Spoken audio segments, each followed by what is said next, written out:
It now. Darren Powell. Oh, that's crunched. And when he hits them, they go a long way. That's up the top. That made a magnificent crack of leather on Willow, and it's gone into the top tier by the look of the crowds. I lost it in the air, but they're all looking up.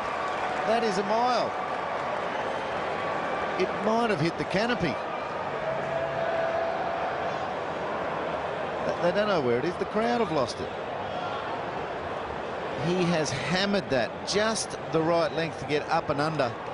Just finished talking about how he's working the singles around beautifully. Look at this. Wow.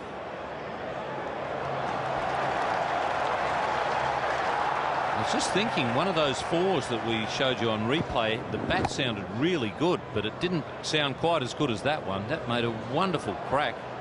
Wonderful for Brett Lee. Not so sure that Darren Powell enjoyed it.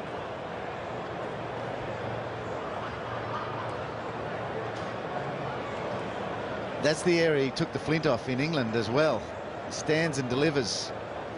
And the bowler digs it in. He can still flat bat it that way and get some great power behind it. They've lost it, have they?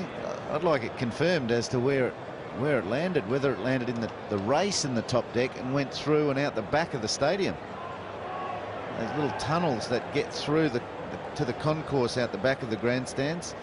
Darren Powell, have a look at his eyes straight away. Oh, he knows. Didn't that sound good?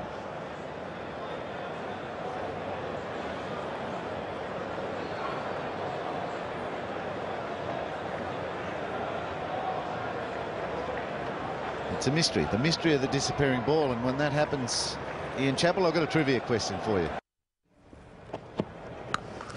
Brett Lee made more useful runs yesterday, as he had done all through the Tour of England, but never can he have hit the ball further than that. Onto the canopy of the new stands here in the stadium at the Gabba, and then over it and onto the net practice area. Unbelievable strike. We don't know exactly how far, but people are estimating between 105 metres and 135 metres. That's a serious blow. One of the brightest stars in the Australian game. And while the West Indians reminded us that they could play soccer yesterday evening, Simon O'Donnell had a chat with Brett. I reckon there's a few fast bowlers around the world that are now going to strive to get to 150 k's with you, even if their fastest is only 130, because I can just turn your attentions over your left shoulder. There is no way known you have hit a cricket ball from the middle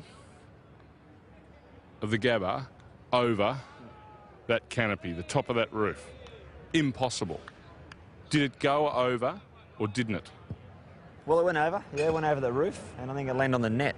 And a couple of our fitness coaches went down and retrieved the ball off the net, I think. And I've got the ball in the shed back in the back in the room. So it was pretty handy. You're telling me it didn't go through that gap? It actually went over. It went over the sail. Yeah. It could be the biggest hit in world cricket. It just felt pretty good. I was thinking, well, look, if they're going to go out there and bounce me, and I almost got cleaned up with that other ball. It missed my throat by about a centimetre. I actually felt it go past. I thought, well, if the ball's there to hit and they're going to keep bowling short, I'm going to try and have a crack at one, and it just come off the middle. A couple of those big innings in the Ashes, you played Edgbaston in particular, which was